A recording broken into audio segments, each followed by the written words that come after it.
जय श्री राधे कृष्ण दोस्तों, जय महादेव। श्री शिवाय नमस्तुभ्यम, श्री शिवाय नमस्तुभ्यम, श्री शिवाय नमस्तुभ्यम। श्रावण मास महात्म्य में आज हम 16वें अध्याय का रसपान करेंगे। 16वें अध्याय में शीतला सप्तमी व्रत कथा का वर्णन आता है। पहले हम शीतला सप्तमी व्रत की विधि का वर्णन करेंगे। भगवान श्री सदाशिव ने कहा, हे सनत कुमार, अब मैं शीतला सप्तमी व्रत की कथा सुनाऊंगा। मनुष्य को चाहिए कि श्रावण मास के शुक्ल पक्ष की सप्तमी के दिन व्रत करे। पहले दीवार पर बावली अंकित करके बाद में उसमें अशरीरी संज्ञक दिव्य स्वरूपधारी 7 जल देवता अंकित करे। 2 लड़कों के साथ पुरुष त्रय संगीत नारी, 1 घोड़ा, बेल, नरवाहन सहित पालकी अंकित करे। षोडशोपचार द्वारा जल देवी की अर्चना कर ककड़ी, दही और भात का नैवेद्य अर्पण करें। नैवेद्य पदार्थ को वामन ब्राह्मणों को देना चाहिए। इस प्रकार 7 वर्ष तक व्रत करके प्रति वर्ष 7 सौभाग्यवती स्त्रियों को भोजन करवाकर उद्यापन करवाना चाहिए। एक सोने के पात्र में 7 जल देवों की प्रतिमाएं रखकर पहले दिन अपने लड़के के साथ उन प्रतिमाओं का भक्तिपूर्वक अर्चन करना चाहिए। दूसरे दिन प्रातःकाल ग्रह होम सहित चरु होम करना चाहिए। इस प्रकार शीतला सप्तमी व्रत की विधि बतलाई गई है। अब आगे हम इसकी कथा का श्रवण करेंगे। जिन लोगों ने पहले इसको किया था और उन लोगों को क्या फल मिला, अब मैं उनके संबंध में तुम्हें बतलाऊंगा। ध्यान पूर्वक सुनो। सौराष्ट्र देश के शोभन नाम एक नगर था। उसमें एक धार्मिक विचारों वाला धनी रहता था। उसने निर्जल और विजन वन में एक बावली खुदवाई।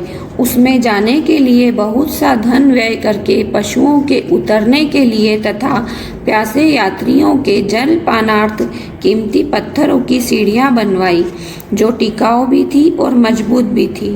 थके मांदे पथिकों के लिए उसने बावली के साथ एक बहुत बड़ा बगीचा भी लगवाया, मगर हुआ यह कि उस बावली में एक बूंद भी पानी न मिला। धनी ने दुखी होकर कहा, मेरा धन भी व्यर्थ गया और परिश्रम भी निष्फल गया। वह इन विचारों से ग्रस्त रात को उसी बावली के पास सो गया। रात को स्वप्न में जल देवों ने आकर कहा, हे धनन, हमसे तुम जल निकालने का उपाय सुनो। यदि तुम हमारे निमित्त अपने पौत्र की सादर बलि दोगे तो यह बावली उसी समय जल से भर जाएगी। धनिक यह स्वप्न देखकर अपने घर आया और उसने अपने धर्म में तत्पर अपने पुत्र द्रविड़ से अपने स्वप्न का सारा हाल कहा। उसके पुत्र ने स्वप्न की सारी बात सुनकर धनन से कहा, पिताजी, मेरे तथा मेरे पुत्र के भी आप जन्मदाता हैं। इसके अलावा यह धर्म काम है, इसमें भला सोचने की क्या बात है। वास्तव में धर्म तो स्थायी है और पुत्र आदि सब नाशवान है। आप मूल्य से किसी बड़ी वस्तु की प्राप्ति एक कठिन कार्य है। मेरे शीतांशु तथा चंडांशु 2 लड़के हैं। आप बिना किसी सोच विचार के मेरे बड़े लड़के शीतांशु की बलि दे दीजिए। लेकिन पिताजी, यह मामला आप स्त्रियों से गुप्त रखिएगा। गुप्त इसलिए कि मेरी पत्नी इस समय गर्भवती है और प्रसव का समय निकट है। वह अपने मायके जाने वाली है। उसके साथ मेरा छोटा लड़का भी जाएगा और उसके जाने के बाद यह काम निर्विघ्न संपन्न हो जाएगा। धनन ने अपने पुत्र की बात सुनकर कहा, हे पुत्र, तुम धन्य हो और चूंकि तुम मेरे लड़के हो इसलिए मैं भी धन्य हूँ। मैं अपने को पुत्र वाला मानता हूँ। इसी बीच उसकी पत्नी सुशीला को मायके से बुलावा आ गया और वह अपने मायके जाने की तैयारियां करने लगी। तभी द्रविड़ ने अपनी पत्नी से कहा, यह बड़ा लड़का यहाँ मेरे पास रहेगा तथा छोटा लड़का तुम्हारे साथ जाएगा। सुशीला ने अपने पति के आदेशानुसार अपने बड़े लड़के को तो पिताजी के पास छोड़ दिया और छोटे लड़के को साथ लेकर अपने मायके को रवाना हो गई। उसके जाने के बाद पिता और पुत्र दोनों ने मिलकर शीतांशु को तेल मलकर भली भांति स्नान करवाया और कीमती कपड़ों का तथा बहुमूल्य रत्नों से उसे सजाया। जब वरुण नक्षत्र पूर्वाषाढ़ का दिन आया तो दोनों ने उसे बावली के किनारे पर ले जाकर खड़ा कर दिया और कहा, इस लड़के की बलि से जल देवता प्रसन्न हो। बलि देने की देर थी कि बावली अमृत तुल्य जल से भर गई। दोनों पिता पुत्र बावली के सुधा तुल्य जल से प्रसन्न हुए, लेकिन पुत्र के नाश से दुखी होकर अपने घर को वापस लौट आए। उधर मायके में सुशीला के यहाँ तीसरा लड़का पैदा हुआ। जब लड़का 3 माह का हो गया तो वह अपने ससुराल वापस लौटी। मार्ग में जब वह उसी बावली के पास गई तो उसे जल से परिपूर्ण देख चकित रह गई। उसने प्रसन्न चित उसमें स्नान करके कहा, मेरे ससुर का उद्योग तथा धन व्यर्थ यथोचित सफल हुआ है। उस दिन श्रावण मास के शुक्ल पक्ष की सप्तमी तिथि थी। सुशीला ने स्नान करके शीतला का शुभ व्रत करके वहीं पर ही दही तथा चावल मंगाकर स्वादिष्ट पाक बनाया।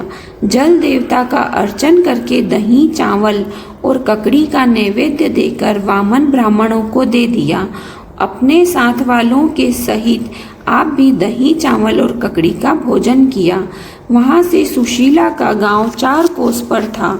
जब सुशीला अपने दोनों लड़कों के साथ बावली से घर की ओर चली तो जल देवता आपस में कहने लगे कि इसका मरा हुआ लड़का इसको वापस लौटा देना चाहिए, क्योंकि इसने बड़े प्रेम से हमारा व्रत किया है।